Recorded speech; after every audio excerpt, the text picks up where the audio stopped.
பெரியவாள் அணுக்கருணிலே ஜெயிச்சு அதிகாரத்தில் உட்காந்தது நீங்கள். ராஜாஜி கையை பிடிச்சி காலை பிடிச்சி அதிகாரத்தில் உட்காந்தது நீங்கள். அதுக்கு பிறகு ஒன்றும் பட்டியல் நிறைய எடுத்தீங்கன்னாக்கா, அந்த இப்போ சமீபத்தில் எடுத்தீங்கன்னா பிரசாந்த் கிஷோர்னு ஒருத்தர் வந்தார்ல. ஆமாம், பிரசாந்த் கிஷோர் பாண்டே பூணூல் போட்டுக்கிட்டு பார்ப்பனர். அந்த பார்ப்பனர் தயவை தான் இப்போ நீங்கள் அதிகாரத்திலே உட்காந்துட்டு திராவிட ஸ்டாக் அப்படின்னு சொல்லிட்டு இருக்கிறீங்க, மாடல் அப்படின்னு சொல்லிட்டு. இப்போ பெரியவாள் பட்டம் கருணாநிதி உங்களுக்கு பொருந்துமா, ஐயா பே மணியரசனுக்கு பொருந்துமா? பெரியார் எங்களை சிந்திக்க வைத்தார். எப்படின்னா, இந்த பாருங்க, அந்த ஓரமா நிக்கிறவங்க எல்லாம் பாருங்க, யாராவது புடவை கட்டியிருக்காங்களா? எல்லாரும் பேண்ட் ஷர்ட்டுக்கு மாறிட்டாங்க. நீங்க ஏன் சிரிக்கிறீங்க? பேண்ட் ஷர்ட்டுக்கு மாறிட்டாங்க.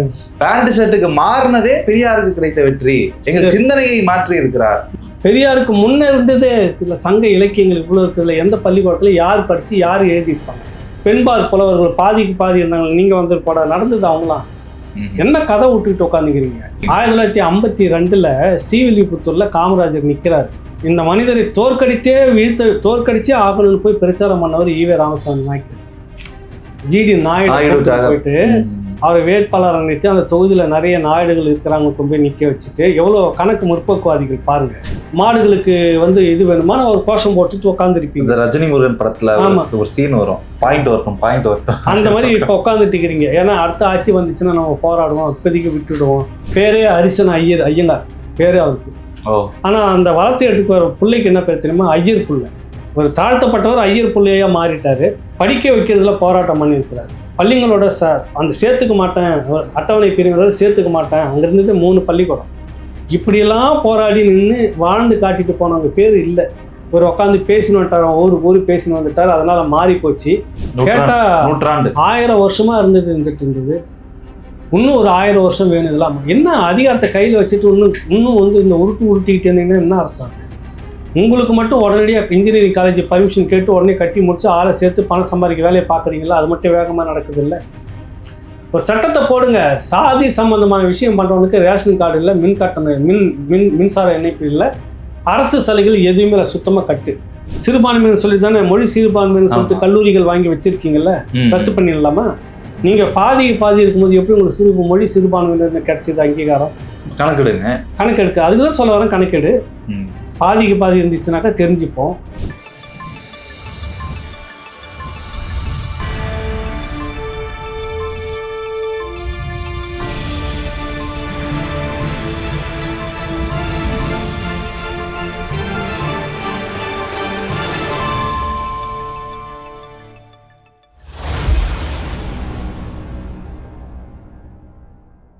ராவணா பார்வையாளர்கள், தமிழ் உறவுகள் மற்றும் ராவணா நலம் விரும்பிகளுக்கு வணக்கம். நான் ராகவேந்திரன் பன்னீர்செல்வம். அரசியல் இதெல்லாம் சாதாரணமாப்பா நிகழ்ச்சிக்கு உங்களை அன்புடன் வரவேற்கிறேன். வணக்கம் ஐயா. வணக்கம் தம்பி. வணக்கம். ராவணாவுக்கும் பச்சையப்பன் கல்லூரி விவகாரத்திற்கும் நெருங்கிய ஒரு இப்ப தொடர்பு அதிகமாகி இருக்கிறது. ராவணாவை பாராட்டியும் கூட நமக்கும் அந்த பச்சையப்பன் கல்லூரிக்கெல்லாம் தொடர்பு இல்லை தம்பி. இல்ல, அந்த விவகாரம் தொடர்பாக நம்ம நிறைய பேசியிருக்கீங்க.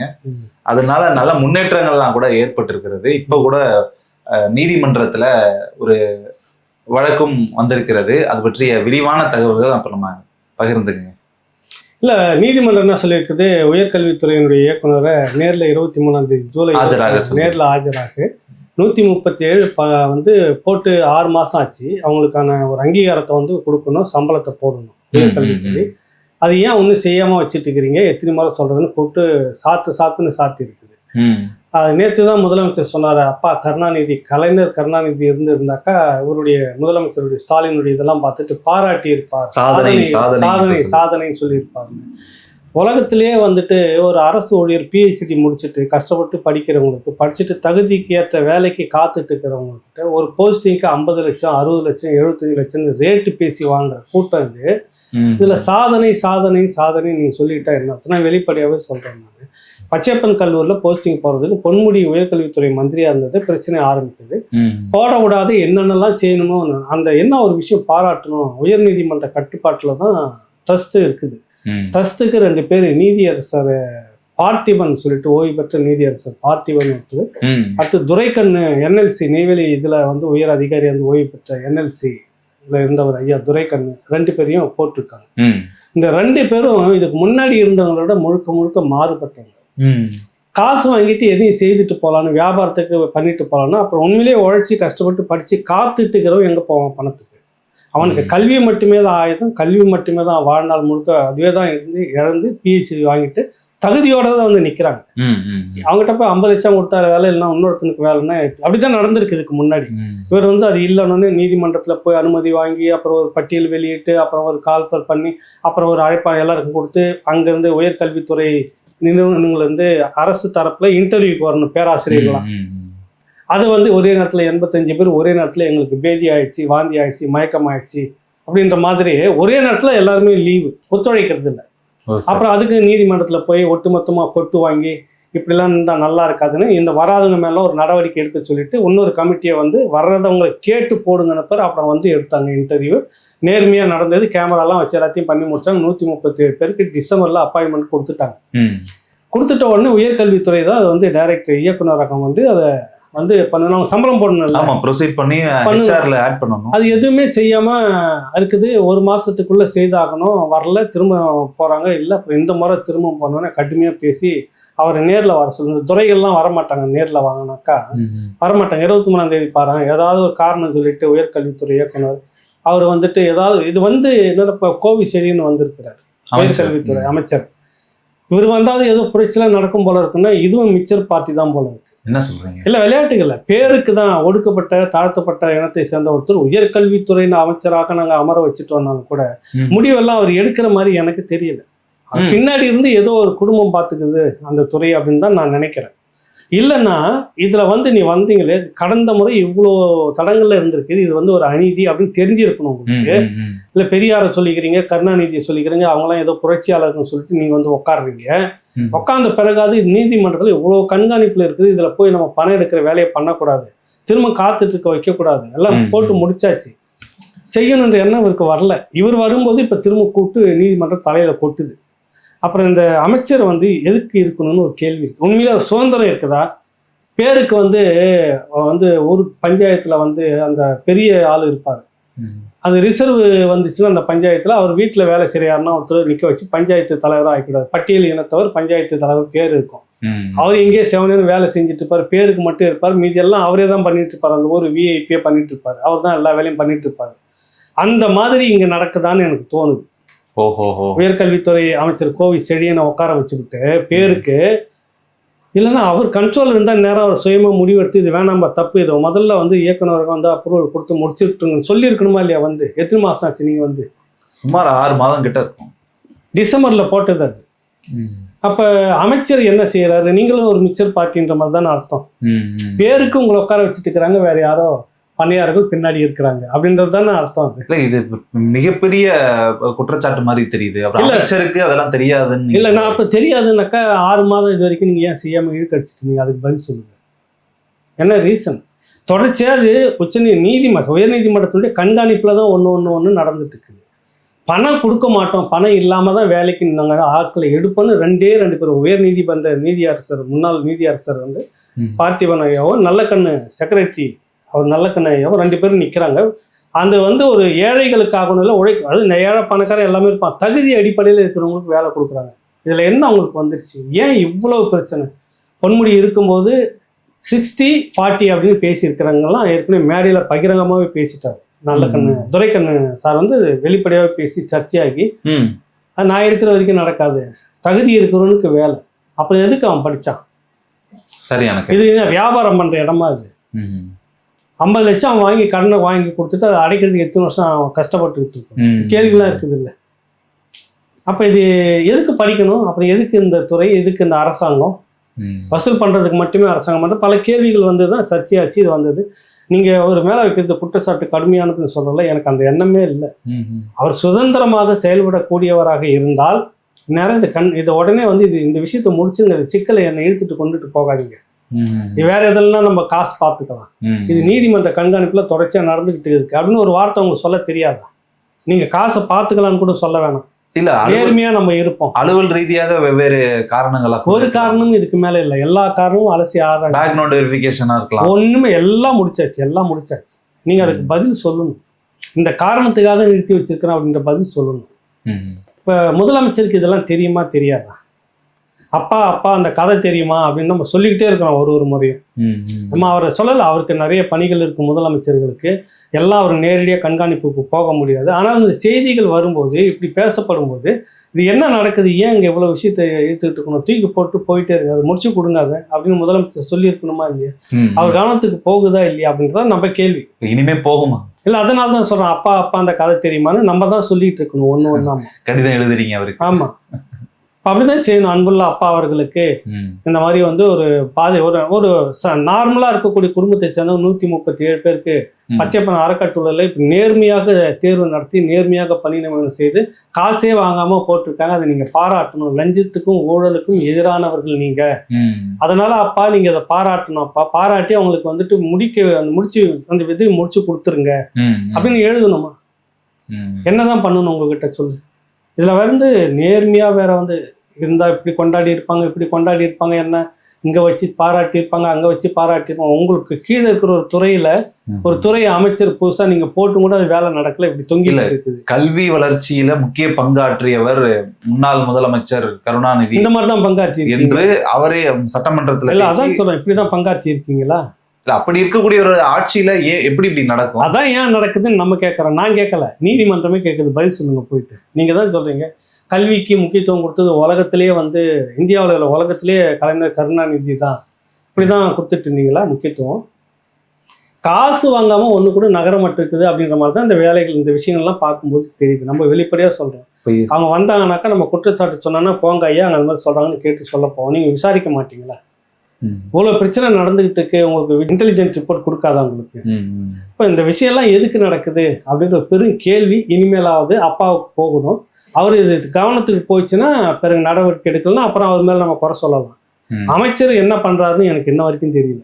குறுக்கு மறுக்கா போறாரு, திடீர்னு பார்த்தா ஒரு வாய்ஸ் எல்லாம் கொடுக்குறாரு, நானும் இருக்கிறேன் அப்படின்லாம் காமிச்சிக்கிறாரு.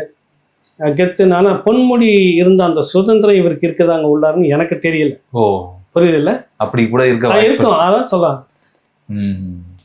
ஆனால் இன்றைக்கு முதலமைச்சர் மு.க. ஸ்டாலின் அவர்கள் 234 தொகுதிகளிலுமே திமுக ஜெயிச்சாலும் ஆச்சரியப்படுறதுக்கு இல்லை. அந்த அளவுக்கு சிறப்பான ஒரு ஆட்சியை கொடுத்திருக்கோம், மக்கள் மத்தியில அவ்வளவு வரவேற்பு இருக்கிறது என்று பெருமிதமாக இன்னைக்கு பேசியிருக்கிறாரு. ஆனா நீங்க எப்படி குறை சொல்லிக்கிட்டே இருக்கீங்க? தினம் குறை சொல்லிக்கிட்டே இருக்கு. குறை சொல்லப்பா, அது விமர்சனம். இப்ப இது வந்து குறைன்னு இருக்கிறியா விமர்சனம் இருக்கு. அதுல என்ன குறை இருக்குது? என்ன குறைய நீங்க கண்டுபிடிச்சீங்க? அமைச்சர் இதை செய்ய மாட்டாரு, குறையா இல்லையா? அது குறையா இல்லையா? குறைதான். அப்புறம் அதை சொல்லாம என்ன பேசணும்? வேற என்ன பேசணும்? ஆனா மக்கள் மத்தியில அப்படி எதுவுமே இல்லை. அப்படி இல்லையே மக்கள் மத்தியில. நீங்க மக்கள் மத்தியில அப்புறம் ஏன் சேத்தவாரி அடிச்சாங்க? மக்கள் எங்களை ஆதரிக்கிறாங்கன்னு அவர் சொல்றாரு. சேத்தவாரி அடிச்சு ஆதரிக்கிறாங்க. அப்ப முதலமைச்சர் போய் சொல்றாரா? அது எனக்கு தெரியல. அப்புறம் ஏன் சேத்தவாரி அடிக்கிறாங்க? உங்களை ஏன் அடிச்சாங்க அதை சொல்லு, எனக்கு புரியல. அந்த ஒரு விஷயத்துக்கு தான் அப்படின்னா ஏன் நீங்க வந்து உங்க நிகழ்ச்சிக்கு காசு கொடுத்து கூட்டம் வரீங்க? மக்கள் தான் ஏகோபித்த ஆதரவு இருக்குதுல, சொன்னா வந்து கூட்டம் அடிச்சு மோதி நிக்கணும் இல்ல? ஏன் காசு? நேற்று எங்க ஏரியாவில் ஏதோ ஒரு நிகழ்ச்சி முழுக்க வந்துட்டு 250 ரூபா கொடுத்து மிக்சர் பாக்கெட் கொடுத்து கூட்டம் வண்டியில கொண்டு போய் நிறுத்துறாங்க. எந்த நிகழ்ச்சியும் நடத்துறாங்க அங்க, புரியுதுல்ல? அவர் தொகுதின்றதால அடிக்கடி அங்க ரோடு வந்து ஜம்பிளிங்க ரோடு வேற அப்பப்ப மறிச்சுக்குவாங்க. நாங்க அப்படி சுத்திக்கிட்டு போகணும்னு வச்சுக்கோங்க, அது இருக்கட்டும். நடக்காங்க. ஒரு விஷயம் பாராட்டினாங்க, அது வந்து தீயணைப்புத்துறை அலுவலர் தனியாக கொண்டு வந்துட்டாரு, மருத்துவமனையை மிக சிறப்பாக கொண்டு வந்திருக்கிறாங்க. உண்மையிலே அதை பாராட்டணும். நம்ம சொல்லியிருக்கிறோம் பாருங்க. நான் இன்னும் உள்ள ஒரு ரவுண்ட் போயிட்டு வந்தேன். தனியார் நிறுவனம் எப்படி ஒரு மருத்துவமனை நடத்துதோ அந்த மாதிரி அந்த இயக்குனர் ஒருத்தர் அங்கே இருக்கிறாங்க, ஒரு அம்மா. அவங்க அதை பண்ணி அவங்க கண்ட்ரோல் இருக்கிறதால அவ்வளோ அருமையா இருக்குது. வேற யாரா இருந்தால் நேரம் எச்சு துப்பி அங்கே துப்பி குப்பையை போட்டு அதை போட்டு இதை போட்டு அது பேஷண்ட் போய் உட்காந்துட்டாக்கா உங்களுக்கு இந்த நோய் இப்படிலாம் இருக்குது, இந்த மாத்திரை இந்த மாத்திரை இதெல்லாம் செய்யும் சொல்லி விளக்கம் சொல்லி கொடுக்குறாங்க. ஆச்சரியமா இருக்குது. குளத்தூர் தொகுதியில எங்க தொகுதியில ஒரு மருத்துவமனை, பெரியார் மருத்துவமனை தான் அது பேரு, புறநகர் மருத்துவமனையில இப்போ வந்து இன்னும் அதி உயர் மருத்துவமனையா மாத்திட்டாங்க. பெரிய சிறப்பு பகுதிகள்லாம் உள்ள கொண்டு வந்துட்டாங்க. இடம் பார்த்தா அவ்வளவு தூய்மையா இருக்குது உள்ளார. அரசு மருத்துவமனை மற்ற இடம் கூட அந்த மாதிரி இல்லை. அதெல்லாம் நம்ம பாராட்டுறோம், கொண்டாடுறோம். நிறைய பேருக்கு பலன். இதெல்லாமே தெரியாமலே முதலமைச்சர் பேசிட்டு இருக்காரா? ஆமா. இந்த விஷயத்தெல்லாம் ஏன் நீங்க கோட்டை வரீங்கன்னு கேட்கறேன். எப்படி உங்களை மீறி நடக்குது? அப்புறம் குறையாவே சொல்லிட்டு இருக்கிறோம்னா குறை சொல்றதுக்குன்னு ஒருத்தர் இருந்தாதான் அது நடக்கும். நல்லது. இடிப்பாறை இல்ல எமரா மன்னர்ன்ற மாதிரி சொல்லணும். எல்லாருமே உங்களுக்கு வந்து வாழ்த்தி புகழ் பாடிட்டு இருந்தா யாராவது ஒருத்தர் சொல்லித்தானே ஆகணும் குறைகளை. இப்ப நான் என்ன, மக்கள் உங்களுக்கு ஆதரவு இருந்துச்சுன்னா நீங்க ஏன் காசு கொடுத்து எல்லா நிகழ்ச்சியும் கூட்டுன்னு வரீங்க. அவங்களாம் தானா வந்து நிக்கணும் இல்லை. அரசு ஊழியர்கள் இங்கே செய்தி இருந்தீங்கன்னா நம்ம அக்கான அரசு எவ்வளவு செய்திருக்கிறார், முதலமைச்சர் வந்து நின்று இருக்கிறாங்களா கடந்த காலங்கள்ல. இப்போ ஏன் நிக்கல, எங்க போயிட்டாங்க? அந்த மக்களுக்கு ஏன் வெறுப்பு வருது? காசு கொடுத்தாதான் வருவன்னு ஏன் அந்த வெறுப்பு வந்து? நீங்க தான் செய்திருக்கீங்கல்ல ஸ்கீம். இப்போ நான் ஒரு பலன் அடைஞ்சிருந்தேனாக்கா எனக்கு அந்த மருத்துவம் மேல ஒரு ஈர்ப்பு வருது. நான் உண்மையில ஒரு முறை மருத்துவமனைக்கு போயிருக்கிறேன். இப்போ அதுக்கு எதனா ஒரு விஷயம்னா நல்லது செய்யறப்ப நான் போய் நிற்பேன், கூப்பிடாம நிற்பேன். இந்த மாதிரி எல்லா மக்களும் அந்த மருத்துவமனை மேல ஒரு கண் இருக்கிறவங்க எல்லாருமே அது மேல நல்லா இருக்கணும்னு நினைப்பாங்க. அதை முதலமைச்சர் வராருன்னா போய் அது நியாயமான விஷயம்னு பாராட்டுவாங்க. அந்த மாதிரி எதில் வந்து நிற்கிறாங்க உங்களுக்கு சொல்லுங்க, நீங்களே சொல்லுங்க. நான் எனக்கு வேண்டுதலா காலையில வரும்போது கல்பனம் வச்சு சத்தியம் பண்ணிட்டு இவருக்கு நான் குறை சொல்லி ஆகணும்னா நம்ம வரோம். ஏன்னா வேண்டுதல நிறைய நிகழ்ச்சியில பாராட்டியும் இருக்கும். இது ஒரு 137 பேருடைய வாழ்க்கை. நீங்க தான் அந்த வாழ்க்கையை கொடுக்கணும். நீங்க தான் அரசு, நீங்க தான் நியாயமான அரசுன்னு சொல்லிக்கிறீங்க. ஏன் அப்படிலாம் நடக்குதுன்னு நம்ம சொல்ல வரோம். கண்ணுக்கு எதிர்க்க தெரிஞ்சு பணக்கொள்ளை நடக்குது, உள்ளார கோடி கணக்கில் பேரம் நடந்திருக்குது. அதனால தடைகள் வந்திருக்குது. இவ்வளவும் சொல்லி வீடியோ போடுறோம். இப்போ எல்லாம் போட்டு பணி நியமனம் பண்ண விற்பாடு இந்த மாதிரி நடத்தி இருக்குது. நீதிமன்றம் சொன்னது நம்ம திரும்ப சொல்றது. நான் குறை சொல்றதுன்னா எனக்கு நான் வேண்டுதலை அவங்க மேல. உங்களை தான் கொண்டாடுற இடத்துல ஏன் மக்களை வேண்டி நீங்க காசு கொடுத்து கூப்பிட்டுட்டு வரீங்க? இந்த ஒரு கேள்விக்கு மட்டும் பதில் சொல்லுங்க. நம்ம அடுத்த சப்ஜெக்ட்டுக்கு போகலாம். இருந்தா நீங்க பதில் ஐயா முதலமைச்சர் ஐயா தான் சொல்லணும். ஆமா, இல்ல திமுக சார்ந்தவர்கள் தான் சொல்லணும். அவர் இந்த விஷயத்த இப்ப அவர் வந்து கோவி செழியன் அவர்கள் அமைச்சராக இருந்து சுதந்திரமாக செயல்படுறதா இருந்தா இந்த சுதந்திரத்தை அதில் காட்டுட்டோம்னு சொல்ல வர. நல்ல விஷயத்துல காட்டுட்டோம். இவ்வளவு தூரம் சொன்னதுக்கு பிறகும் முதலமைச்சர் அவர்கள் எதிர்கட்சிகளை நம்ம எப்படி தோற்கடிக்கிறோம் பாருங்க, 2026 திராவிட மாடல் ஆட்சி தான் 2.1 தான் அப்படின்னு பெருமிதமாக தான் பேசி கை பார்ப்போம். மக்கள் உங்களுக்கு ஓட்டு போட்டு உங்களை உட்கார வச்சாங்கன்னா சந்தோஷம், நம்ம இல்லைன்னு மறுக்கல. அங்க வந்து யாரு வந்து இறுதி தீர்ப்பாளர்கள்னா மக்கள் தான், நம்ம இல்லைன்னு சொல்லலை. பணத்தை கொடுத்து ஓட்டு வாங்குறீங்க அப்படின்றது ஊருக்கே தெரிஞ்ச விஷயம். எதிர்கட்சியும் அதுதான் செய்துன்னு இருக்குது. மக்கள் யாரை தேர்ந்தெடுக்கிறாங்களோ வந்துட்டு போட்டோம். நீங்க தான் மக்களுக்கு நல்லது செய்தாங்கன்னா நீங்களே 26க்கும் வாங்க, 31க்கும் வாங்க, அதில் வேணான்னு யாரும் சொல்ல போறதில்லையே. ஆனா அன்னைக்கு நாடு எப்படி இருக்குன்றது தெரியாது, புரியுது இல்லை? இன்னைக்கே வந்து எத்தனை கொலைகள் என்னதுன்னு பட்டியல் போட்டு பார்த்தா நமக்கு மனம் பதப்பதைக்குது. 90% குற்றங்கள் போதையின் கீழே தான் நடந்துக்கிட்டு வருது. இவ்வளவுக்கும் காரணம் நீங்க தான், உங்க அரசு தான். உங்க கட்டுப்பாடற்ற போதைப் பொருள் விநியோகம் இருந்துகிட்டு இருக்கு. இதெல்லாம் கட்டுப்படுத்தாத நாங்க வந்து 2026 வந்து ஒன்னும் பொற்கால ஆட்சியை கொடுத்துருவோம்னா இந்த 5 வருஷத்துலயே அந்த வாய்ப்பு நீங்க தவற விட்டுட்டு 26 ஒருவேளை மக்கள் போட்டு உங்களை உட்கார வச்சிருந்தாங்கன்னா கொண்டாடணும். உங்களுக்கு ஒரு கிரீடம் கிடைத்திருக்குது, மக்கள் உங்களை அங்கீகரித்து இருக்கிறார்கள், அதுல மாற்று கருத்தே இல்லையே. இறுதி தீர்ப்பு நீங்களும் நானும் சொல்லப்படும் மக்கள் தானே. மக்கள் தீர்ப்பு தான் மகேசன் தீர்ப்பு. நம்ம ஏற்று போகணும், கொண்டாடணும். வந்துட்டால் நீங்க அப்பவும் இப்படிதான் இருப்பீங்களா அப்படின்னு ஒரு கேள்வி இருக்குது இல்லை? அதுதான் விஷயம். நம்ம திரும்ப அதை சொன்னோம்னாக்கா அவங்களுக்கு இதையே பேசிட்டு இருக்கிறோன்ற பேர் இருக்கும். சரி, பல விஷயங்கள்ல பேசிட்டோம். அது இவ்வளவு ஊழலுக்கு பட்டியல் இருக்குது அவங்க பேர்ல. குற்றச்சாட்டின் பேர்ல விசாரணை நடந்திருக்கு. அடிச்ச பணம் எவ்வளவு எத்தனை ஈடி வந்தாலும் எத்தனை அச்சுறுத்தல்கள் வந்தாலும் நாங்கள் லஞ்ச போவதில்லை என்பது எங்களுடைய சூளுரையாக இருக்கிறது. கரெக்டா, அதெல்லாம் வந்து பராசக்தி வாசனம். ஸ்கிரிப்ட் வந்து அடுத்ததுக்கு நம்ம போகலாம். சரி, ஓகே. ஐயா மணியரசன் அவர்களுக்கு நம்ம தமிழ் தேசிய பெரியார் என்ற அந்த பட்டம் கொடுக்கப்பட்டிருக்கு அப்படின்றத விமர்சிச்சு கோயம்புத்தூர்ல நடந்த அந்த பெரியார் மேடையில பதில் விமர்சனம் வந்திருக்குது. என்னன்னா, நீங்கள் அவருக்கு பெரியார் தமிழ் தேசிய பெரியார்னு கொடுத்திருக்கிறதை தாண்டி தமிழ் தேசிய பெரியவா என்று கொடுத்திருக்க வேண்டும், அதுதான் பொருத்தமாக இருந்திருக்கும் அப்படின்னு ஒரு தோழர் பேசியிருக்கிறாங்க. அப்படிதான் உமா நினைக்கிறேன், சகோதரி அன்பு சகோதரி உமா அவர்கள். அன்பு சகோதரி அடிக்கடி நம்ம அது என்னவோ தெரியல, மணியரசன் ஐயாவுக்கு எதனா ஒரு விஷயம்னாக்கா அவங்களுக்கு பொறுக்க இருக்குது. பெரியவாள்னு அவரை சொல்லியிருக்கலாம். தமிழ் தேசிய பெரியவாள். அவர் ஐயா மணியரசன் வந்து என்ன பண்ணாருனாக்கா, கட்சியில் இருக்கும்போது விவி கிரியும் சஞ்சீவி ரெட்டியும் ஜனாதிபதியாக போட்டிடுறாங்க. விவி கிரி வந்து ஐயர், சஞ்சீவி ரெட்டி வந்து நான் பிராமின். அப்போ பெரியார் சொல்றாரு, விவி கிரி பார்ப்பனரை தான் ஐயா மணியரசனை ஆதரிக்கிறாரு. சஞ்சீவி ரெட்டி நான் பிராமின். பெரியார் சொல்றாரு, அடே கண்ணீர் துளி பசங்களா, 1000 இருந்தாலும் வந்துட்டு சஞ்சீவி ரெட்டி நம்மாளு, விவி கிரி வந்துட்டு பாப்பா, நீ விவி கிரிக்கு போய் ஓட்டு போடுறிய.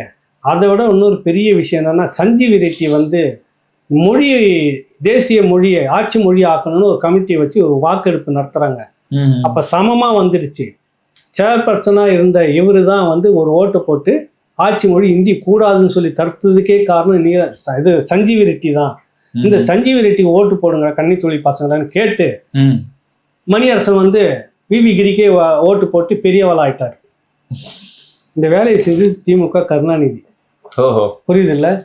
ஏன்னா பெரியவாள் யாருக்கு கொடுத்துருந்தா பொருத்தமா இருக்குன்னு சொல்றாங்கல்ல அவங்க. இப்ப யாரு பெரியவாள் யாரு?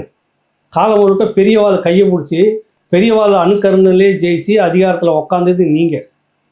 ராஜாஜி கையை பிடிச்சி காலை பிடிச்சி அதிகாரத்துல உக்காந்தது நீங்க. பெரியவாள் பட்டம் உங்களுக்கு தான் பொருந்தும்.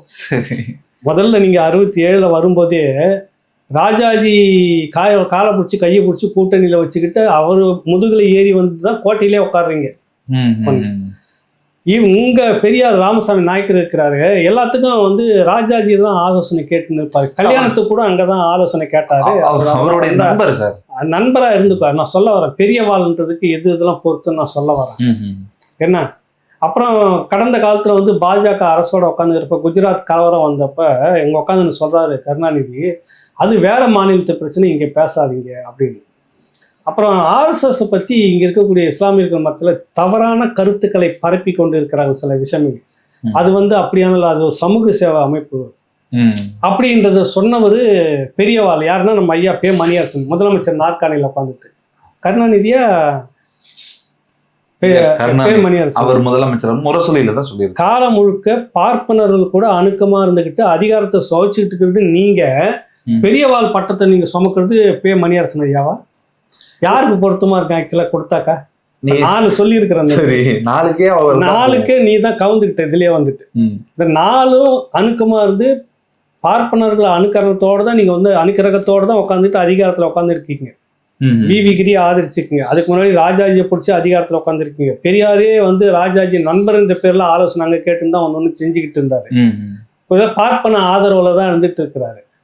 இப்போ சரி ஒண்ணு வேணாம். அதுக்கு பிறகு ஒன்றும் பட்டியல் நிறைய எடுத்தீங்கன்னாக்கா அந்த இப்ப சமீபத்துல எடுத்தீங்கன்னா பிரசாந்த் கிஷோர்னு ஒருத்தர் வந்தார்ல. ஆமா, பிரசாந்த் கிஷோர் பாண்டே போனூர் போட்டுக்கிட்டு பார்ப்பனர். அந்த பார்ப்பனர் தயவுல தான் இப்ப நீங்க அதிகாரத்திலேயே உட்காந்துட்டு திராவிட ஸ்டாக் அப்படின்னு சொல்லிட்டு இருக்கிறீங்க, மாடல் அப்படின்னு சொல்லிட்டு. இப்ப பெரியவாள் பட்டம் கருணாநிதி உங்களுக்கு பொருந்துமா, ஐயா பே மணியரசனுக்கு பொருந்துமா? அவரு வந்து ஆதரவா இருக்கிறாரு, நீங்க ஆதரவா இருந்துட்டு இருக்கிறீங்களா? இல்ல, இந்து தமிழர் என்ற ஒரு பதத்தை கொண்டு வந்து ஒரு புதிய 90% இந்துக்கள் இருக்கிற திமுகவை நீங்க ஏற்கிறீங்களா மறுக்கிறீங்களா அதை சொல்லுங்க. திமுகவை ஏற்கிறோம். 90% இந்துக்கள் எங்க கட்சியில இருக்கிறாங்க. கோமாடம் வந்து பே மணியரசன் ஆரம்பிக்கல. எங்கேயுமே இந்தியாவில யாரும் செய்யாதப்ப தமிழ்நாட்டுக்குள்ள திராவிட மாடல் ஸ்டாக்ல அது எங்கேயுமே செய்யல. ஏன் உங்களுக்கு அந்த புத்தி வந்தது? யாரை பெருமைப்படுத்த, யாரை பாராட்ட நீங்க செய்தீங்க? அதை அனைத்து உயிர்களுக்குமான அரசியல் கூட வச்சுக்கோங்க. அனைத்து உயிர்களுக்குமான அரசியல்னாக்கா அதுக்கு வேற நீங்க செய்துட்டு போங்க. இன்னும் மற்றது செய்து கோமாடம் மட்டும் ஏன் வைக்கிறீங்க? ஆடுகளுக்கு வைங்க, பறவைகளுக்கு வைங்க. அப்ப அதுல ஏதோ பரிகாரம் இருக்குன்றீங்க? பரிகாரம் இருக்குது. அது வந்து இந்துத்துவ கும்பலை வந்து அது குஷிப்படுத்துறது. அது புரியுதுல்ல? ஆர்எஸ்எஸ் தலைமையை குஷிப்படுத்தக்கூடிய வேணும்.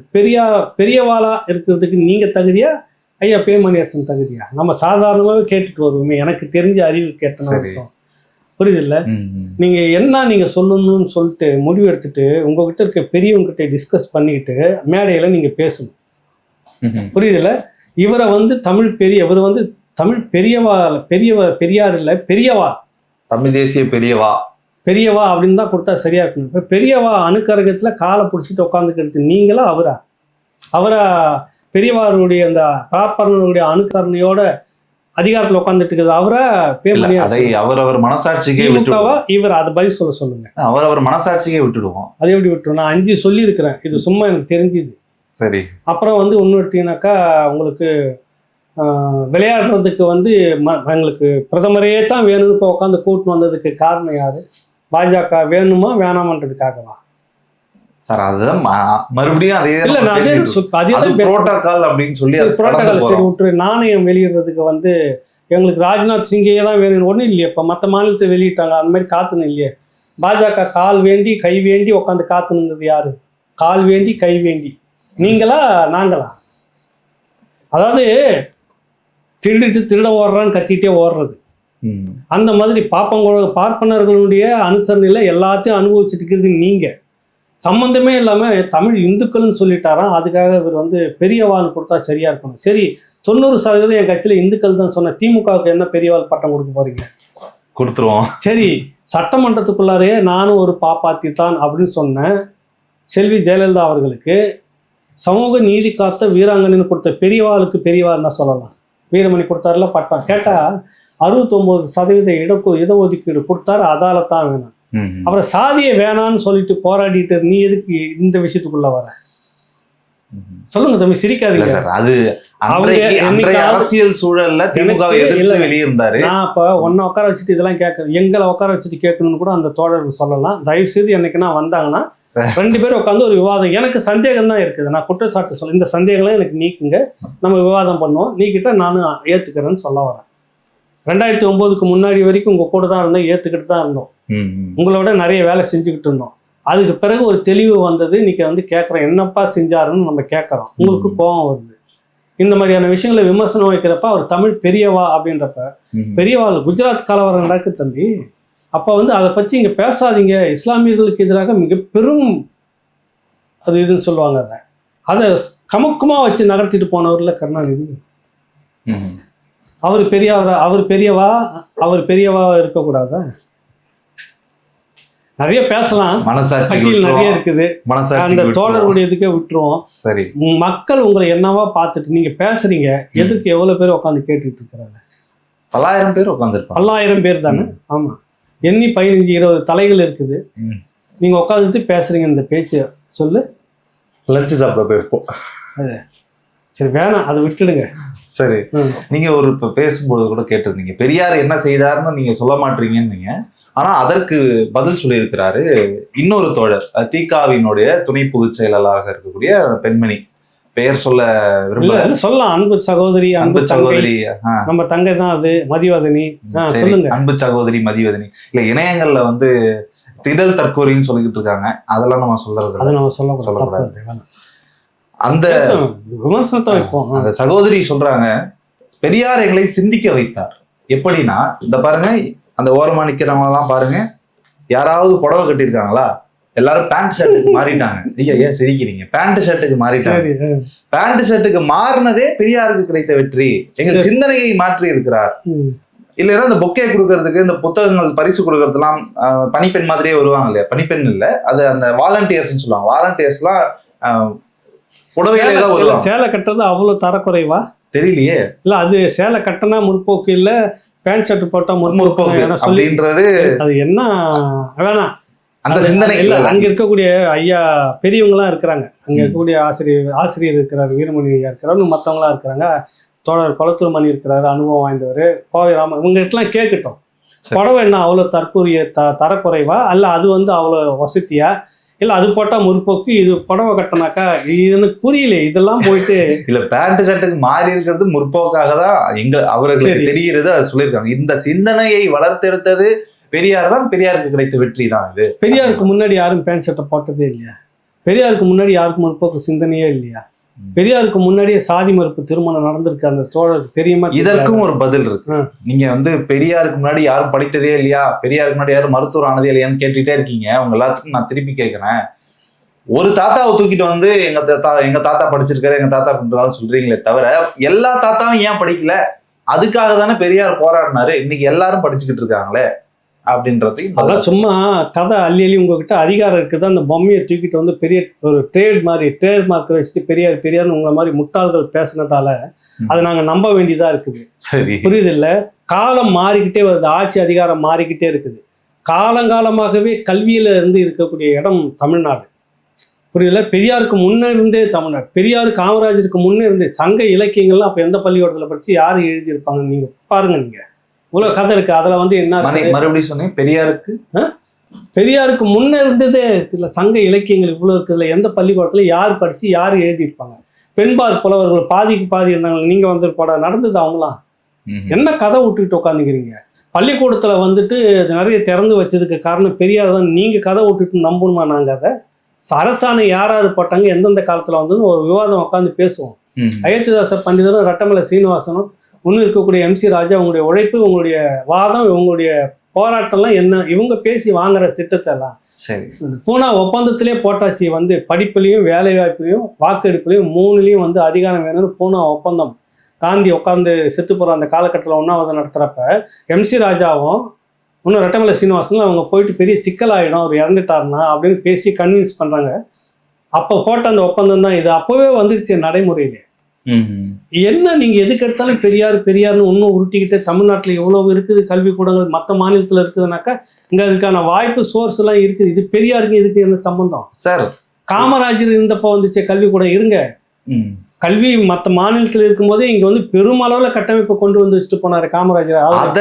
காரணமே பெரியார் தான். அப்படி சொன்னார்னா உண்மையான பெரியாரிஸ்ட் இல்ல, உண்மையான காமராஜரிஸ்ட் இருக்காங்கல்ல, காமராஜர் தொண்டர்கள் இருக்காங்கல்ல, அவங்க வந்து அது எந்த விதத்துலயும் அது மோசமாக கூட மறுப்பாங்க, வார்த்தையை தவறா கூட சொல்லுவாங்க. நம்ம அந்த மாதிரி சொல்லக்கூடாது.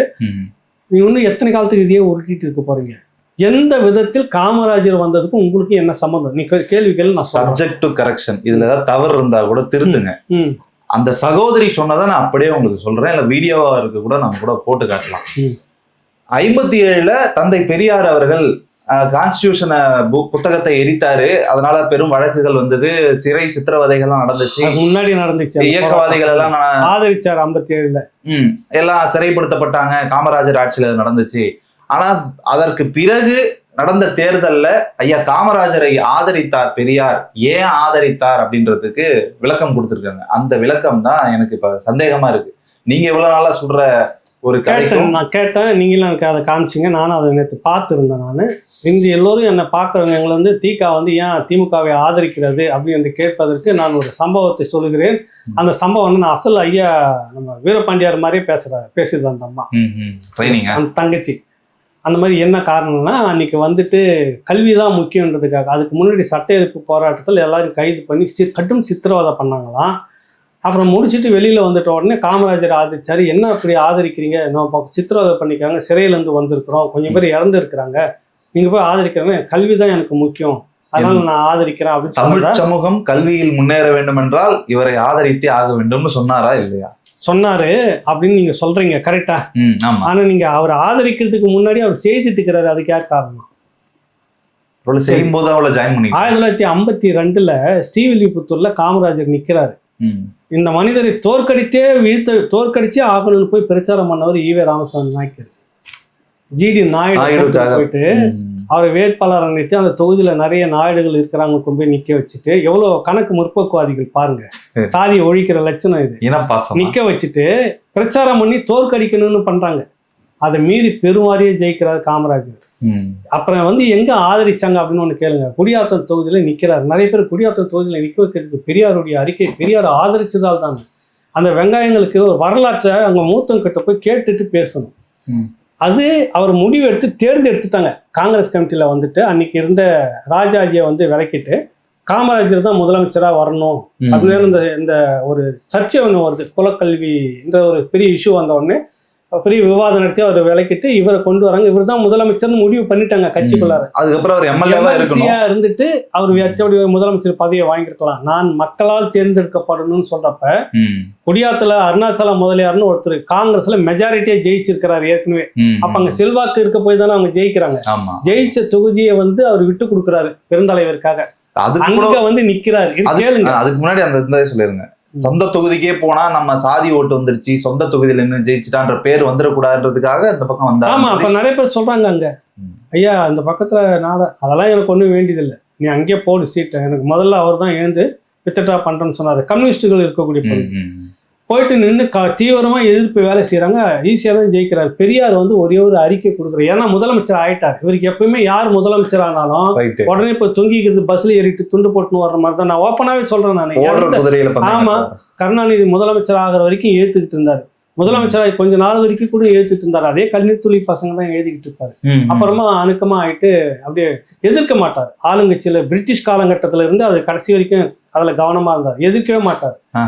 அப்புறம் முதலமைச்சராக வந்து இவர் ஏத்துட்டு பிற்பாடு 3-4 மாசத்துல பிறகு புலித்தலையில காமராஜர் படத்தை திறக்க இவரை கூப்பிடுறாரு, யாரு பெரியாரை கூப்பிடுறாரு.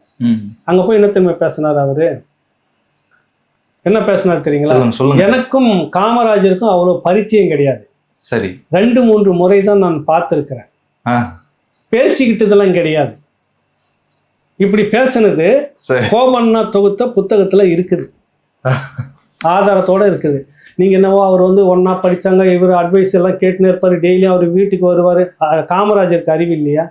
8 ஆண்டுகளுக்கு மேல சிறையில் இருந்து பல்வேறு மொழிகளை கற்று பல்வேறு நாட்டினுடைய தலைவர்கள், பல மாநிலத்தினுடைய தலைவர்கள் சிறையில் ஒன்னாக விவாதிச்சு இந்த நாடு எப்படி இருக்கணும்னு பார்த்து அளந்து ஒன்று செய்துட்டு இந்த கல்வியை தான் கொண்டுட்டு வந்தோன்றதுக்கு முதன்மையாக அவர் தொடங்கினப்ப எல்லாத்துலேயுமே நீங்கள் ஒட்டிக்கிறது ஸ்டிக்கர் ஒட்டுறது, இதே வேலையாக போச்சு உங்களுக்கு. ஸ்டிக்கரா? ஆமாம், அப்போதில் இது ஸ்டிக்கர் தானே. இது பெரியார் எங்கேயும் சொல்லவே இல்லை. இவருடைய ஆலோசனைக்கு இணங்க சட்ட திருத்தங்கள் கொண்டு வந்தது பெரியார். அவரு வந்து ஆலோசனை கல்வி அவர் வந்து செய்துட்டு இருக்கிறத பார்த்து ஆதரிச்சு அவனை நான் ஆதரிக்கணும். ராகவ் இன்னைக்கு கருப்பு சட்டை போட்டுன்னு வந்துட்டாருன்னு ஆதரிக்கிறேன். அவருன்னா ஒரு காரணம் சொல்லணும், புரியுது இல்ல? சரி, நீ ஒரு இடக்க முழக்கதான் கருப்பு சட்டை போட்டுன்னு வந்ததுல இருந்தே நான் கடைசியா சொல்லலான்னு இருந்தேன். அதுக்காக நான் ஆதரிக்கிறேன், காரணத்தை சொல்லணும். சரி, அவரு செய்யறாரு, செய்துட்டு இருக்கிறத பார்த்து நான் ஆதரிக்கிறேன்னு அறிக்கை கொடுக்குறேன். முடியாததுக்கு தேர்தலுக்கு அறிக்கை கொடுத்த நீங்க போகல, பிரச்சாரமான ஒண்ணும் இல்லை. அறிக்கை கொடுக்காட்டி போனாலும் அவர் தான் ஜெயிப்பார். ஏன்னா அங்க அறிவிச்சுட்டாங்க சிஎம்னு. அது காங்கிரஸ் கவர்மெண்ட் இருக்கு, மெஜாரிட்டி காங்கிரஸ் ஜெயிச்ச தொகுதியில தான் அவர் நிக்க போறாரு. சரி, நீங்க ஓட்டு நீங்க போகாட்டி போனாலும் அவர் தான் ஜெயிக்க போறாரு. அறிக்கை மட்டும்தான் கொடுத்தீங்க, புரியுது இல்ல?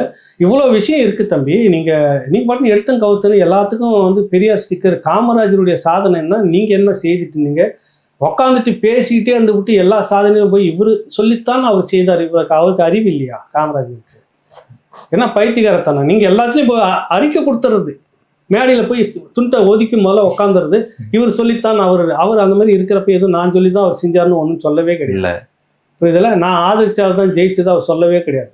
ஜெயிச்சு முதலமைச்சரான பிற்பாடு புலித்தடையில வந்து படம் திறக்கும் போது அதை கூட அவர் சொல்றாரு, எனக்கு அவருக்கும் பரிச்சயம். இந்த காலகட்டத்தில் அவர் கல்விக்கான திட்டத்தை வந்து பேஸ் போட்டு போயிட்டே இருக்கிறாரு. என்னமோ இவர் சொல்லித்தான் அவர் செய்தார், இவர் சொல்லிதான் எத்தனை காலத்துக்கு இதை ஓட்டிகிட்டே இருப்பீங்க? சரி, பெரியார் சொன்னது ஏன் கருணாநிதி செய்யாம வந்துட்டு இருக்கிறார் நிறைய காலகட்டத்தில்? இவர் சொல்லி காமராஜர் கேட்டாரு, அப்ப நீங்க கேட்க மாட்டீங்களா? திராவிட புள்ளி திமுக புள்ளிங்க கேட்க மாட்டீங்களா பெரியார் பேச்ச? கேட்போமே. ஏன் கோமாடம் வச்சிங்க? பெரியாருடைய கொள்கைக்கு அதுக்கு என்ன? சரி, அவர் வைக்கிறாரு, எதிர்க்க வேண்டிய ஏன் எதிர்க்கல? எல்லாம் நீங்க எல்லாம் ஒரே செட்டப். நீங்க உங்களுக்குன்னா அப்படியே அமைக்கணும் உட்காந்துருவீங்க. மற்றவங்க யாருன்னா மட்டும் பெரியார் சொன்னதை தூக்கிட்டு வச்சுன்னு போராட்டம் பண்ணிட்டு இருப்பீங்க. கோமாடம் தேவையா? மனிதனுக்கு குடியிருக்க வீடு இல்லை, மாடுகளுக்கு வந்து இது வேணுமான ஒரு கோஷம் போட்டுட்டு உட்காந்துருப்பீங்க. இந்த ரஜினி முருகன் படத்துல ஒரு சீன் வரும், பாயிண்ட் வரட்டும் அந்த மாதிரி இப்ப உட்காந்துட்டு இருக்கிறீங்க. ஏன்னா அடுத்த ஆட்சி வந்துச்சுன்னா நம்ம போராடுவோம், இப்போதைக்கு விட்டுடுவோம். நிறைய முன்னுக்கு பின் முரணாக முழுக்க ஒரு ஸ்டிக்கர் அரசியலாக எதுக்கு எடுத்தாலும் பெரியார்னு அவர் மனுஷனை போட்டு கொச்சப்படுத்தி, பெரியாரை விட 100கணக்கான மேலானவர்கள் இருக்கிறாங்க. நேற்று கூட வந்துட்டு அரிசன ஐயங்கார்னு ஒரு கதையை படித்தேன். நான் எழுதுனது கதை இல்லை, வாழ்க்கை வரலாறு. மானாமதுரையில் கிருஷ்ணசாமி ஐயங்கார்னு ஒருத்தர் இருந்தார். அவர் செய்த சாதனை எல்லாம் பார்த்தீங்கன்னா 100ல் 1 கூட இவங்க செய்யலை. ஆனாலும் பெரியார் செய்துட்டார். அந்த காலத்தில் இந்த மாதிரி 100கணக்கான பார்ப்பனர்கள் அடிமைன்னுவாங்க. நம்ம இதெல்லாம் சொன்னாக்கா நம்மளை கூட்டு எதை பாரு. இப்போ எஸ்வி சேகர் நம்ம கூட உறவாடுறாரு, அங்க உறவாடிங்கிறாருல்ல. இவங்க அங்க உறவாடிப்பாங்க. இப்ப நம்மகிட்டே வராரு முதலமைச்சர், பாண்டிய வீட்டுக்கு தானே போறாரு. புரியுது இல்ல? பார்ப்பனர்களுக்கும் இவங்களுக்கும் இருக்கிற ஒரு அணுக்கம் வச்சுக்கிட்டு. ஆனா நம்ம இப்ப நியாயத்தை பேசணும்னா பார்ப்பனை பத்தி ஒரு அணுக்கமா பேசுறாரு. பார்ப்பனர்களுக்கு அடிமை ஏகலை இவன், RSS கைக்கூலி இந்துத்துவா. நாங்கள் ஏதோ அவங்க கூட டெய்லியும் ஆதாயத்தை பேசுன்னு, டெல்லியில் பேசுன்னு பல விஷயங்களை விட்டு கொடுத்துட்டு போகிற மாதிரி நாங்கள் நடந்துக்கிற மாதிரி எங்கள் மேலே பேர் நடந்ததை சொல்கிறேன். ஒரு அட்டவணை பிரிவினர் குழந்தைய எடுத்து வளர்க்குறாரு. அதுக்குன்னே அந்த பிராமணர் தெருவு முழுக்க அவரை சாதி கட்டிடுறாங்க. பேரே அரிசன ஐயங்கார் பேரே அவருக்கு. ஆனால் அந்த வளர்த்து எடுத்துக்கு வர பிள்ளைக்கு என்ன பேர் தெரியுமா? ஐயர் புள்ளை. ஒரு தாழ்த்தப்பட்டவர் ஐயர் பிள்ளையாக மாறிட்டாரு. எடுத்து வளர்த்தவர் வந்து வளர்த்து பெரிய அளவில் இதுவாகிட்டு ஒரு கெசட்டட் ஆஃபீஸராக மாற்றி வேலை செஞ்சு கடைசி வரைக்கும் இருந்து பண்ணுறாரு. அந்த அட்டவணை பிரிவு அந்த பையனை படிக்க வைக்கிறதுல நடந்த போராட்டம், சொந்த குடும்பத்தில் அந்த அம்மாவே, அவர் கிருஷ்ணசாமி ஐயங்காருடைய அந்த மனைவியே ஏற்றுக்கல. 6 வருஷம் எனக்கும் அவமானம் வரும், உனக்கும் அவமானம் வரும் சொல்லி கொடுத்து 2 பேருமே சகிச்சுக்கிட்டு இருப்போம் அப்படின்னு போராடுறாங்க. அந்த வீட்டோட சொந்த குடும்பத்திலே ஏற்றுக்கல, அந்த தெருவில் ஏற்றுக்கல. அப்புறம் ஏற்றுக்கிட்ட பிற்பாடு நடந்த விஷயங்கள்லாம் நிறைய நடந்து அப்புறமா இருக்குது. அவர் கல்யாணம் பண்ணிட்டு ஊருக்குள்ளே கொண்டு வராது. லால்குடி பக்கத்தில் அவருக்கு சம்பந்தம்ன்றவர், லால்குடி பட்டியல் சமூகத்தை சேர்ந்தவர். போய் கல்யாணம் பண்ணி வச்சு முன்கூட்டியே வந்து ரயில்வே நிலையத்தில் இறக்கி சாரட் வண்டியில் 2 பேரும் உட்கார வச்சு ஊர் முழுக்க ஊர்வலம் சுற்றிட்டு வர்றாரு. படிக்க வைக்கிறதுல போராட்டம் பண்ணியிருக்கிறார். பள்ளிங்களோட அந்த சேர்த்துக்க மாட்டேன், அட்டவணை பிரிவுகளோட சேர்த்துக்க மாட்டேன். அங்க இருந்தது 3 பள்ளிக்கூடம், ஒரு கிறிஸ்டின் பள்ளிக்கூடம், அது வந்து மதம் மாத்திக்கிட்டே இருக்குன்னு ஒரு சர்ச்சையை ஓடிட்டு இருந்தால ஒரு வேற இதுல வந்து சேர்க்கிற இடத்துல நாங்க சேர்த்துக்க மாட்டேன்றப்ப அங்க போராடுறாரு. இப்படியெல்லாம் போராடி நின்று வாழ்ந்து காட்டிட்டு போனவங்க பேர் இல்லை. ஒரு உட்காந்து பேசின்னு வந்துட்டார், ஊரு பேசின்னு வந்துட்டார், அதனால மாறி போச்சு. நூற்றுக்கணக்கான பார்ப்பனர்கள் சொந்த சாதியிலிருந்து சாதி கட்டு கட்டப்பட்டவங்களாம் இருக்கிறாங்க. கடைசி வரைக்கும் அவங்க குடும்பத்தோட ஒட்டு இல்லை, உறவு இல்லை. நீ போடான்ட்டு அவங்க வந்து இந்த சேவை தான் செய்துட்டு இருந்துக்கிறாங்க. அதை நீங்க பேசணுமா மறைக்கணுமா சொல்லுங்க? வரலாறு பேசணும். இது பேசினாக்கா பார்ப்பனர்களுக்கு ஆதரவு எப்படி சொல்லுங்க? இதுல நீங்க ஒப்பிட்டு நீங்க உங்ககிட்ட ஒரே ஒரு பிராண்டு, உங்களுக்கு ஆட்சி அதிகாரத்துக்கு நீங்க பெரியார் தூக்கி தெருவுக்கு வச்சுட்டு அவரை நீங்க எதிர்த்து பேசுனீங்கன்னா அவ்வளவுதான். அவர் எதிர்த்து பேசுனீங்கன்னா அவ்வளவுதான். பெரியார் இல்லாம இங்க ஒண்ணு இல்லை. நீங்களே உட்காந்து நீங்களே பேசிக்கணும். இன்னும் எத்தனை காலத்துக்கு இது ஓட்டிக்கிட்டே இருப்பீங்க? புரியல எனக்கு. அட்லீஸ்ட் அதை நீங்களே ஓட்டு வாங்குறது, அட்லீஸ்ட் நீங்களாவது அதை பார்க்கணும், அதையும் பார்க்க மாட்டேன். அதுவும் இல்லை. சொல்லு, ஓட்டு போடுறது இந்த பக்கம் ஓட்டுக்கு மட்டும் நாங்கள் 90% இந்துக்கள். சீமான் வந்து வேல் எடுத்தோன்னு இந்துத்துவவாதி வேல் எடுத்துட்டாரு பார்த்தா, அப்புறம் பார்த்தா 2 மாசத்துல இவங்களே வேல் எடுத்துன்னு சுத்துறாங்க. அப்புறம் நாங்கள் இந்துத்துவாக்கு எதிரி இல்லைன்னு சொல்லிட்டு வீட்டுக்கார அம்மா வந்து கோயிலா போய் சேர்த்து வச்சுட்டு அதை காமிக்கிறது வெளியில. அவங்க வேற, அவங்க உன் குடும்பத்துல முதல்ல நீ வந்து கருத்து ரீதியாக அங்க மாத்துறதுக்கு உங்களுக்கு வழி இல்லை. நீங்க ஊருக்கெல்லாம் வந்து பெரியாரை சொல்லிட்டு இருக்கீங்களா? வீட்டுக்குள்ள பெருமாளை வச்சுப்பீங்க, ஊருக்கு வந்து பெரியார் படத்தை காட்டிக்கிட்டு இருக்கீங்களான்னு நான் கேட்கறேன். அந்த சகோதரிகளுக்கு மொத்தமும் அவங்களுக்கு சேர்ந்து. சரி, அதான் பதில். நீங்க அடிக்கடி கேட்டுட்டே இருப்பீங்களா பெரியார் ஒழித்த சாதி பட்டியல் என்னமோ நீங்க இந்த கருப்பு சட்டை போடணும் தம்பி, ஏதோ வில்லங்கமா தான் இருக்கிற மனசுல இருக்கிறதுலாம் நீ இன்னதுன்னு இல்லாம லிஸ்ட் இல்லாம கேள்வி கேட்டுட்டு இருக்கிற. கேள்வி நீ பாக்கலாம். இல்ல அது இது வீடியோலாம் பார்த்து நான் மனம் மாறிட்டியா? எது இந்த கோயம்புத்தூர் மாநாடு பார்த்தா அரப்பாவி இதுக்கே மரம் மாறி கருப்பு சட்டையில் மாட்ட, அதான் காரணமா? சரி கேளு, என்ன கேட்கறது? அதனால என் மைண்ட்ல இருக்க சந்தேகம் எல்லாத்தையும் நான் கேட்டேன். நீங்க எவ்வளவு நாளா கேட்பீங்க பெரியார் சாதியை ஒழித்த சாதிகளின் பட்டியலை கொடுங்க, சாதி ஒழிஞ்சிருச்சா, என்னமோ தமிழ்நாட்டுல நடந்துட்டு இருக்குன்னா கேட்டுட்டு இருக்கீங்க. உங்களோட எண்ணம் சாதி ஒழியணுமா ஒழியக்கூடாதா அப்படின்ற கேள்வியோட இதை ஒழிப்பதற்கு இன்னமும் பெரியார் தேவைப்படுகிறார், இந்த பெரியார் இயக்கங்கள் தேவைப்படுகிறது, அதனால்தான் நாங்கள் இன்னமும் இயங்கி கொண்டே இருக்கிறோம் அப்படின்றத. இன்ன வரைக்கும் ஒழிச்ச பட்டியல வந்துருக்கு. இங்க இதெல்லாம் ஒழிச்சிருக்கணும், ஒரு பட்டியலை சொல்லுங்க. பாயிண்ட் வரட்டும். எத்தனை வருஷமா? நான் 67ல இருந்து மாறி உங்ககிட்ட தான் இருக்கு அதிகாரம்.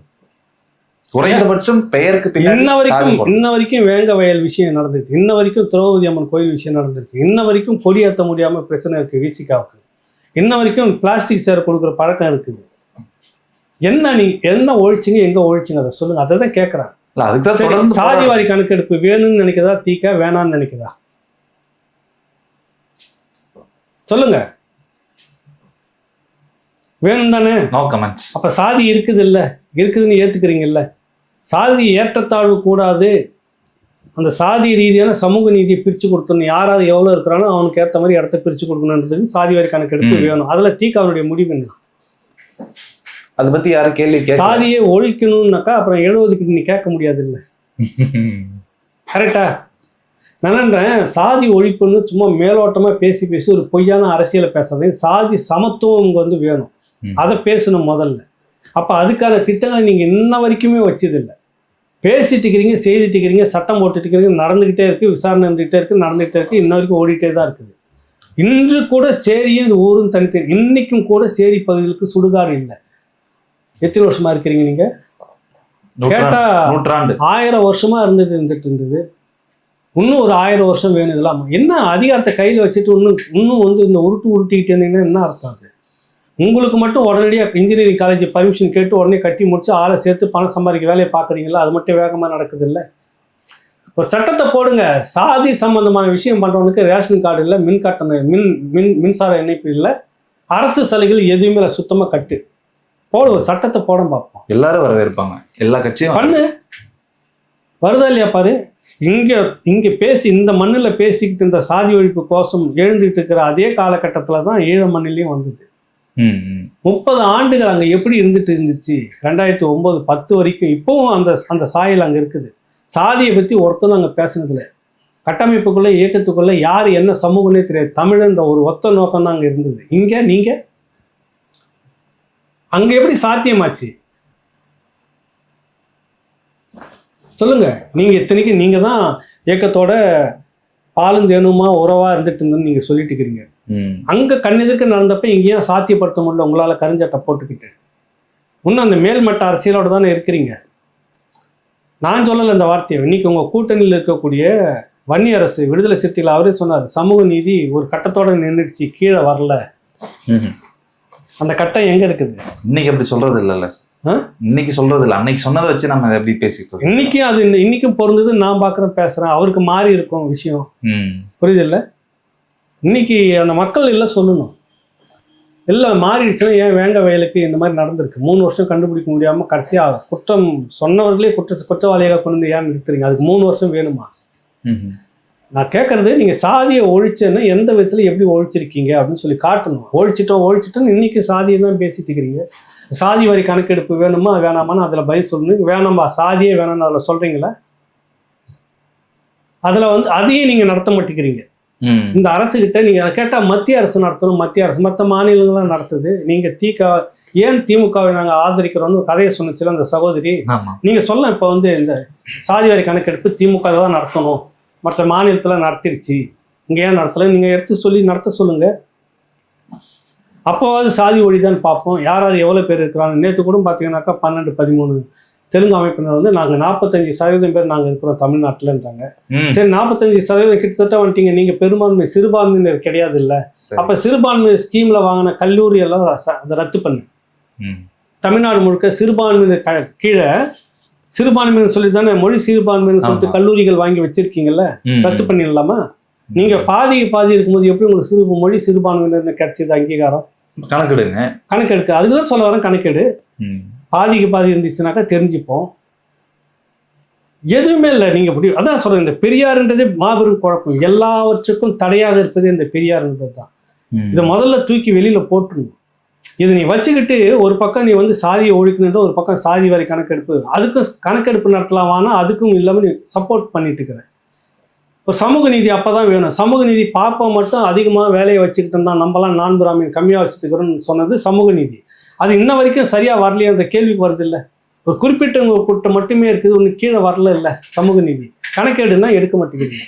எதுலையாவது ஒன்று நிற்கணும், நீங்க உருப்படியாக நிற்கணும், புரியுது இல்லை? நிறைய கதை இருக்குது. அவங்க கதையெல்லாம் பேரு பிராண்ட் பண்ணணும். இவரை வச்சுட்டு பிராண்டிங் இதுதான். இவர் இல்லாம ஐயோ இவர் இல்லாம தார் ஓடி போட்டுக்குமா, ஐயோ இவர் இல்லாம என்னன்னு கேட்டா ஓட்டு போட்டு மக்கள் அதிகாரத்துக்கு ஒருத்தர் வந்துட்டோன்னு நாங்கள் வந்ததுக்கு காரணம் பெரியார் தான். பெரியார் இந்த மாதிரி எங்களுக்கு கொடுத்து பெரியாரால் தான் நாங்கள் இந்த ரோடெல்லாம் போட்டிருக்கிறோம். அப்போ எதுக்கு உனக்கு என்கிட்டையும் வரி வசூல் பண்ணணும்? இதெல்லாம் செய்யணும் தான் உன்னை அதிகாரத்துக்கு உட்கார வச்சுக்கிறேன். நீ எல்லாம் செய்துட்டு பெரியாரால் தான் நாங்கள் செஞ்சோன்னா அப்புறம் இது என்ன அர்த்தம்? அது அதுக்கு தான் நீங்கள் இன்னும் ஒரு 5% தாண்டாமல் 5% கூட இல்லாமல் உங்களுக்கு கூட்டம் எதனா வருதா? முதல்ல வருது. எங்கே வருது? அரசு பேருந்தில் அழைச்சிட்டு வந்தோமே. அது கடைசியாக உதயநிதி வந்திருந்த போது, அதுக்கு முந்தினத்தெல்லாம் எடுத்து போட்டு பாருங்க. இவங்க பேசும்போது எத்தனை பேர் உட்காந்துட்டு இருந்தாங்க? எத்தனை பேர் அதான் சார் டீ சாப்பிட ஸ்நாக்ஸ் சாப்பிட, அது முழுக்க டீ சாப்பிட ஸ்நாக்ஸ் சாப்பிட போயிட்டே இருப்பாங்களா? அவ்வளவுதான் உங்களுடைய லட்சணம் அந்த இடத்துல. இது எல்லாத்துக்கும் சேர்த்து ஒரே பதில், செத்தும் கதற விடுகிறான் கிழவன் அப்படின்றது. அதுதான் சொல்ல வரீங்க நீங்க. நான் நினைக்கிறேன்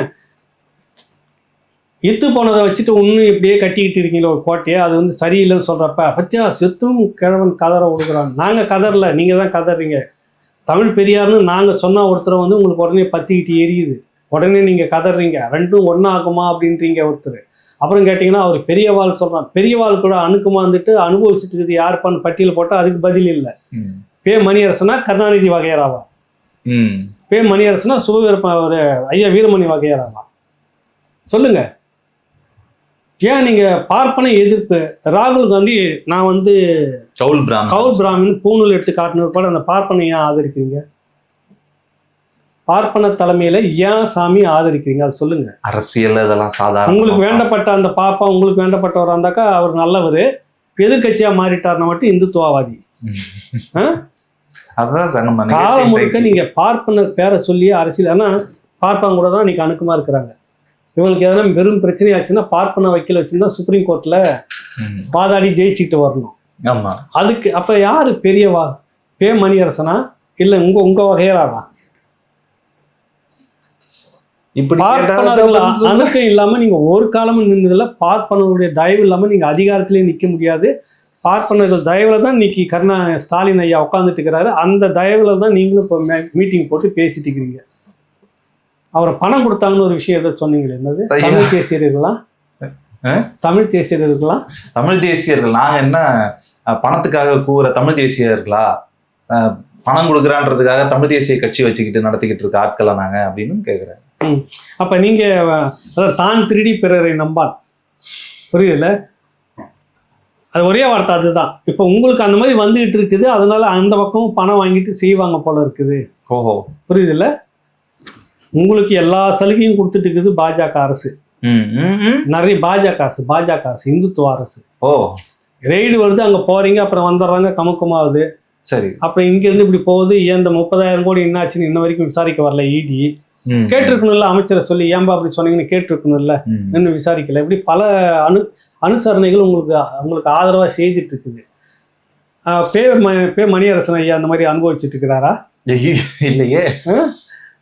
சொல்லுங்க. அப்ப நம்ம தமிழ் தேசிய தளத்துல பேசிக்கிறோம். இன்ன வரைக்கும் யாருன்னா இவங்க இந்த மணியரசன் ஐயா கிட்ட இருந்து இல்ல சீமான் இருந்து காசு வருமானு பாக்குறோம். 5 வயசா அந்த பக்கம் நகரமட்டு இருக்குது. இல்ல இங்க அப்படிதான் இருக்குதுன்னா வாங்க, அப்படியே ராமனாகிட்ட ஒப்படைச்சிடும். ஆனா உங்ககிட்ட இருக்கிற ப்ராப்பர்ட்டி என்கிட்ட கொடுத்துருங்க. என்ன சரி, கொடுத்த ரொம்ப நல்லா இருக்கும். நிறைய வருது இல்லைங்க, வச்சுக்கோங்க. என்ன ஒரு முடிவோட தான். ஆமா, எனக்கு அது ரொம்ப நல்லா இருக்கும். அப்படி வந்துட்டா மாத்தி விட்டாங்கன்னா இந்த ராவணாவை கொடுத்துட்டு நீ வச்சுக்கோ, ஆனா உங்ககிட்ட இருக்கிற ப்ராப்பர்ட்டி முழுக்க என்கிட்ட கொடுத்துருங்க. இப்ப யாருக்கு யாரு எவ்வளவு கொடுத்துருக்காங்க, தமிழ் தேசியம் எவ்வளவு கொடுத்துருக்குது, அவங்களுக்கு எவ்வளவு கொடுத்துருக்காங்க தெரிஞ்சிடும். மாத்திக்கலாமா? 10,000 ராவணா உருவாக்கலாம். மாத்திக்கலாமேன்ற நான் எடுத்துட்டு 10,000 ராவணன் தாராளமா உருவாக்கிட்டு போயிடலாம். அதனால இதெல்லாம் வந்துட்டு காலம் முழுக்க ஒரு உருட்டும் புரட்டுமாகவே இவங்க இருந்துட்டு இருக்கிறாங்க.